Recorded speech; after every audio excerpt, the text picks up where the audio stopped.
Bonjour à tous. Le chapitre 3 du module logique mathématique est la résolution propositionnelle. Alors, pour les étudiants qui ont assisté à mon TD, à la première séance de mon TD, j'ai présenté le module de logique mathématique et j'ai présenté aussi l'enjeu de la logique mathématique dans la modélisation des problèmes dans la réalité.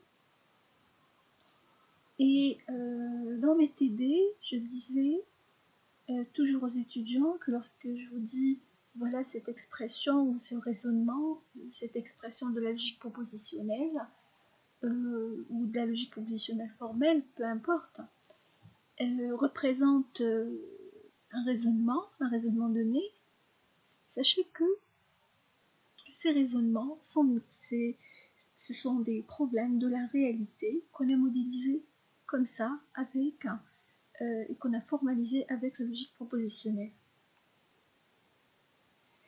Et je disais aussi aux étudiants que au niveau laboratoire, la recherche dans ce domaine, c'est-à-dire la démonstration de théorèmes ne se fait pas manuellement, elle se fait via des solvers, ce sont des logiciels qu'on appelle solvers, c'est des démonstrateurs, sont des assistants à la preuve. Donc il y a des logiciels qui aident les théoriciens, les informaticiens à démontrer si une formule est valide, si elle est vraie, si c'est une tautologie. Et je répétais à chaque fois en disant que ces formules-là, qui sont généralement complexes, représentent un problème de la réalité. C'est-à-dire, il ne faut pas voir les petites formules que l'on traite dans les exercices, mais dans la réalité, les formules sont complexes. Et c'est pour ça que il y a eu ces logiciels-là d'aide à la démonstration.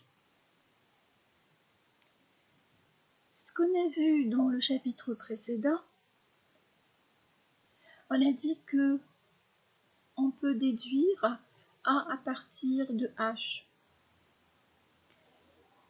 Pour valider cette déduction, dans laquelle A est une proposition et H est un ensemble de propositions, on peut résoudre ça à l'aide d'une démonstration du calcul propositionnel. En utilisant l'ensemble des hypothèses, H, on prend H comme ensemble d'hypothèses et puis on développe notre démonstration. Mais cette méthode est difficile à mettre en œuvre algorithmiquement.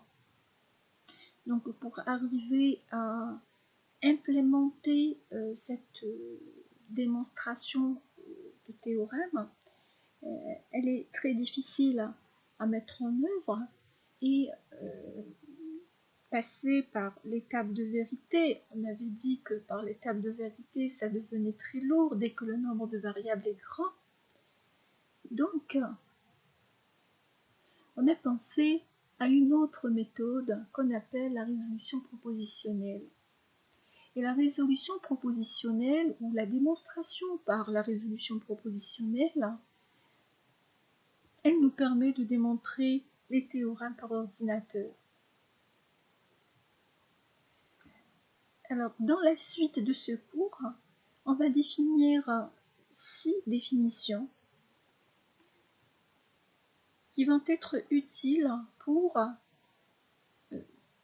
démontrer des formules par la résolution propositionnelle. Alors, dans le langage de la résolution propositionnelle, on appelle littéral. Un littéral est une variable propositionnelle ou sa négation. Exemple, P, non P sont des littéraux. J'allais dire sont des variables propositionnelles. Effectivement, sont des variables propositionnelles. Mais P et non P, on les appelle des littéraux dans le langage de la résolution propositionnelle. Non Q aussi est un littéral. Qu'est-ce qu'une clause? On appelle clause toute proposition C de la forme C égale P1 ou P2 ou jusqu'à Pn. C'est la disjonction de littéraux, où PI est un littéral et le I est entre le 1 et le N. Exemple, la P1 ou non Q1 ou R.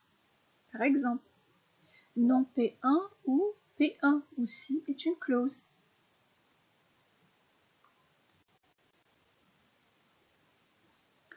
La clause vide, une clause C ne contenant aucun littéral est appelée clause vide. Elle est notée C. C est équivalent à ce petit carré. Ce petit carré donc est la clause vide. D'accord. Une autre définition, littéraux complémentaires. Les littéraux complémentaires. Deux littéraux L1 et L2 sont dits complémentaires lorsqu'ils sont opposés. Exemple, P1 et non P1 sont des littéraux complémentaires. Par exemple, Q et non Q sont des littéraux complémentaires. La dernière définition, le résolvant. Soit C1 et C2, deux clauses contenant respectivement deux littéraux complémentaires L1 et L2. On appelle résolvant de C1 et C2 la clause C obtenue en éliminant L1 de C1 et L2 de C2 et en faisant le ou des clauses restantes. Alors, on applique cette définition sur un exemple pour comprendre.